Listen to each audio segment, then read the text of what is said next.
মাদারীপুরের শিবচরে মানবিক ও অনুকরণীয় এক ব্যতিক্রমী উদ্যোগ নিয়েছে জাতীয়তাবাদী কৃষক দলের কেন্দ্রীয় কমিটির যুগ্ম সাধারণ সম্পাদক হাজী সাখাওয়াত হোসেন নান্নু মোল্লা।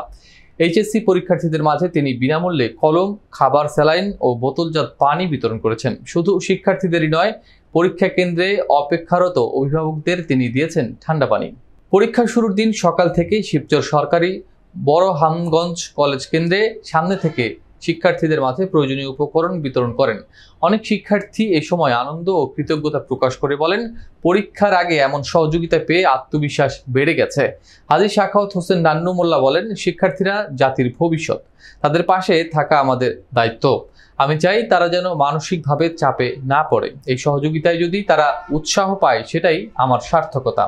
অভিভাবকরাও এই উদ্যোগকে সাধুবাদ জানিয়ে বলেন, এমন ভালো কাজ সবাই করলে সমাজে শিক্ষা বান্ধব পরিবেশ তৈরি হবে। নান্নু মোল্লার এই ব্যতিক্রমী মানবিক উদ্যোগ শুধুমাত্র শিক্ষার্থীদের সহায়তা নয়, বরং এটি একটি সামাজিক বার্তা। ভালো কাজে পাশে দাঁড়ানো যায় নিঃস্বার্থভাবেই। এমন ইতিবাচক উদ্যোগ ভবিষ্যৎ প্রজন্মের জন্য উৎসাহের উৎস হয়ে থাকবে।